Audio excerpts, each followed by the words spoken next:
My wife has been swapped. She's not my wife. A Chinese-style horror story, told in the first person. My good friend Ivan was sitting in my kitchen, stammering as he told me something utterly absurd. His wife Anna had been swapped, he said to me. Anna went out drinking with her girlfriends and came home looking completely wasted, but it felt like she wasn't drunk at all. She was faking it. She sat on the little stool, taking off her boots, her eyes pretending to be unfocused. But I know Anna. I've seen her in every state. Normally, she'd yank her boots off and chuck them against the wall in one motion. This time she fumbled with them for a full 5 minutes. At that point, he took a sip of beer and choked. I quickly patted him on the back. Then he continued. The smell of alcohol on Anna was so strong you could smell it a mile away. Anyone seeing her would think she was dead drunk. I know that when she is drunk she loves telling dirty jokes. But this time, she wasn't telling any. She was singing. No, not singing. Howling. Like a cat outside the window in spring.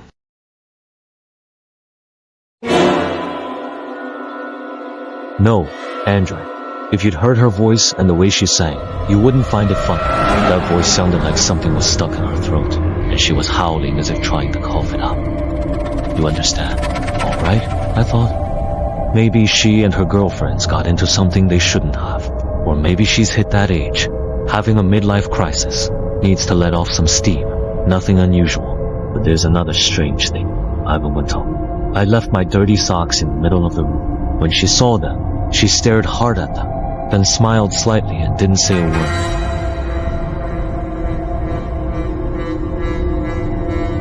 Later they went to bed. Anyway, he said, even with the smell of alcohol, I used to be able to catch her own scent beneath it. But now, she smelled like a piece of rotten meat, a stench of decay. I couldn't sleep at all.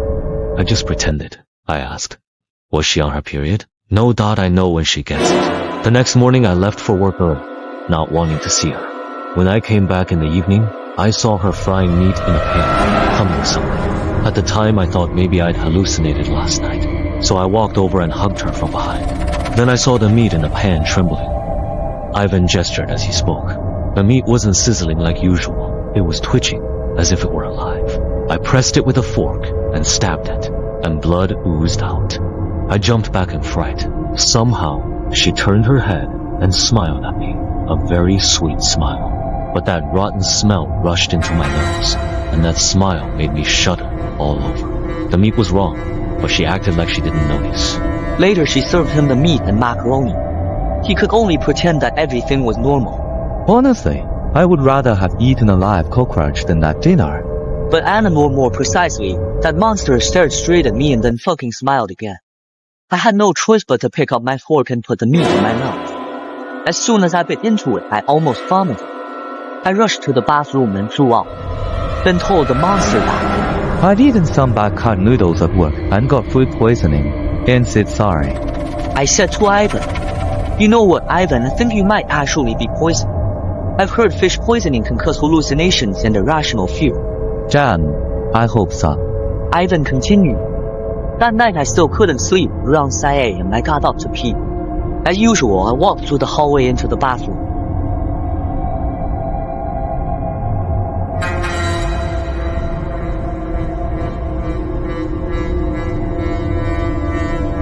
I said, if it were me, I'd have pissed myself in fear. Ivan said, You always did. I asked Anna what was wrong. She smiled and said nothing. Anyway, I couldn't sleep until dawn.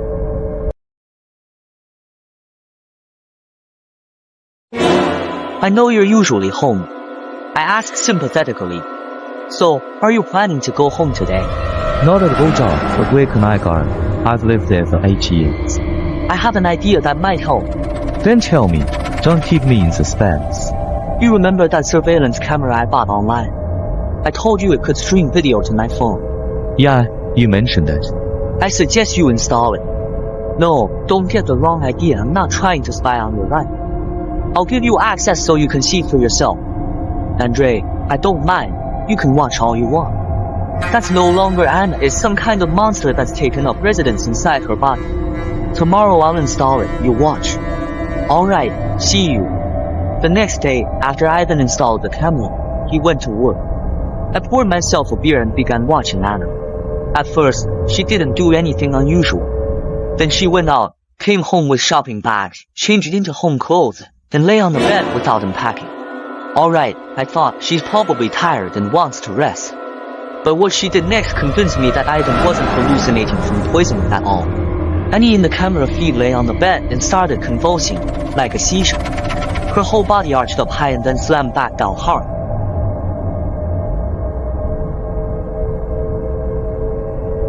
My camera doesn't record sound, but I had the feeling Anna was both crying and laughing. The whole scene was like a horror movie about demonic possession. She kept jumping like that for about 15 minutes.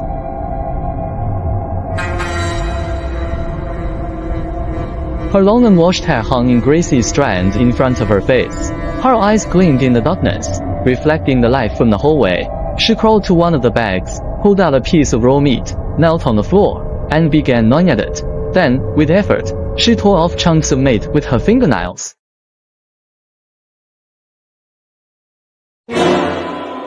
Blood ran down her chin, then she seemed to let out a loud belch. After finishing, she fetched a stool, unscrewed all 7 bulbs from the ceiling light, and smashed them on the floor. Then she took out a can of herring, but very carefully opened the lid, and inserted pieces of broken bulb into each piece of fish.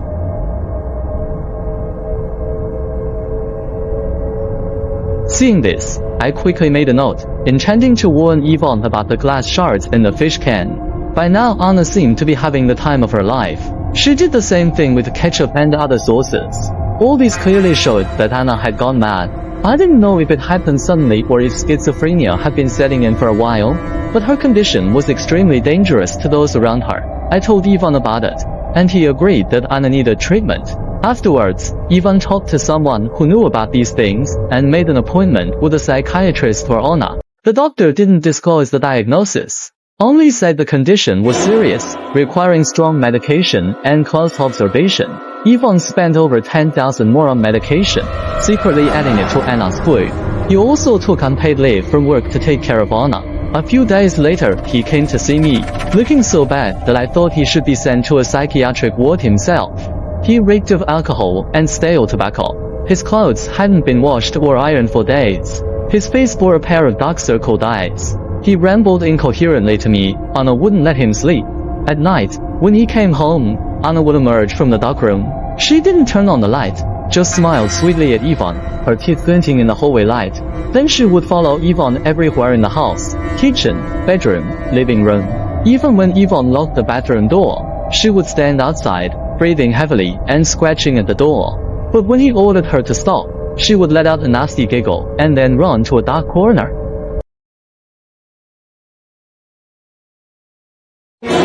When Ivan didn't want to see her face and buried his head under the pillow, she would start howling. When Ivan tried throwing things at her, she would giggle again. When Ivan tried throwing things at her, she would giggle again. When Ivan blew smoke at her face, she would crawl on all fours to another corner and then keep howling. The last 2 days, Ivan simply stopped sleeping, just chain smoking and drinking, trying to numb himself. I said, Ivan, didn't the medicine work? But obviously, I was asking a question that answered itself. Not at all. I try to talk to her. She doesn't answer, or starts talking nonsense. Now, if I stay silent, she'll either howl at me or giggle. Have you tried telling her girlfriends or family? They'd think I'm the one who's crazy. You say you heard me say my wife isn't really my wife, but some damn monster that's taken her shape. What was your reaction, Ivan? I don't think you're crazy, but you're obviously close to losing it. Actually, this kind of thing can't happen. She's Anna, just insane. Maybe you should have her committed. I could, but how would I get answers? Who is she? Where is my wife? Hearing this, I couldn't help but shiver. Who knows where she is? I've done everything I can. Now it's up to Ivan to decide. He thought for a moment and said, Alright, I'll try sending her somewhere. The next day, Anna was admitted to a psychiatric hospital. Not some run-down asylum, but one with clean sheets, comfortable mattresses, free schedules, and relatively humane treatment.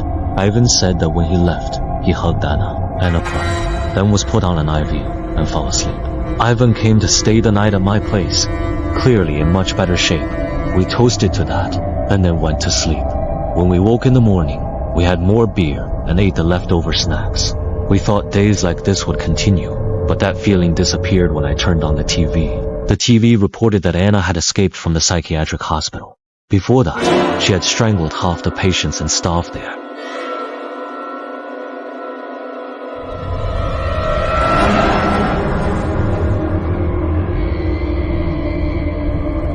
We both stared blankly at the detailed report. It said that at night, when a cleaner opened the door,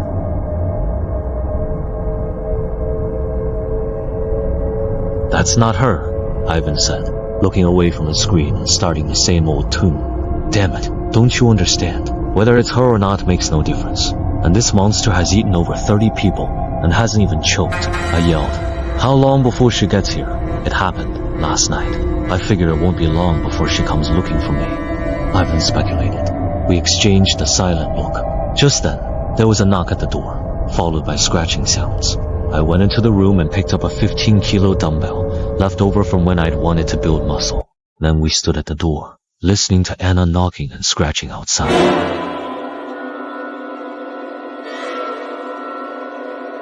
We could only watch helplessly. Although Anna had a slender, delicate frame, whatever was possessing her clearly gave her strength. Soon the door couldn't hold. She smashed through a panel.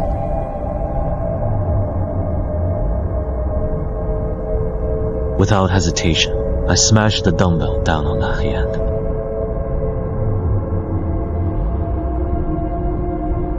But Anna outside made no sound. She reached in with her second hand and slid the bolt.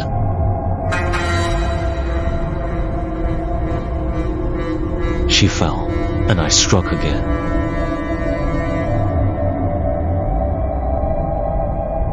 Clearly, I had hit too hard. Ivan panicked. Anna, what's wrong with you?" He tried to lift her and said to me, "Andre, what have you done to her?"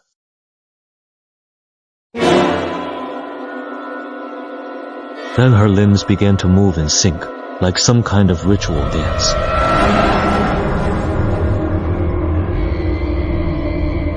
Then a black substance oozed out of her head and coalesced into mercury-like globules that rolled toward us.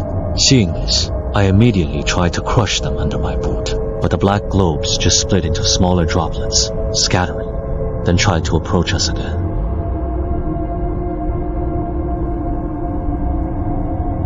At that moment, I thought, no matter what, I must not let that damn thing get on me. "What now?" I quickly asked Ivan, but Ivan fell silent, and then I fell silent too. What could defeat these uncrushable little black globes? Maybe fire. I lifted a corner of the door blockade, and a small black globe immediately rolled out. I hastily lit it with a lighter. The thing melted instantly, giving off a smell very much like burning plastic. Seeing this result, we both knew what to do. So we ran to the car and siphoned out some gasoline. Back upstairs, I counted to 3, opened the door, and poured gasoline over those things. Ivan lit it with his lighter. After that, he took one look at his wife, Anna, closed the door, and ran downstairs with me.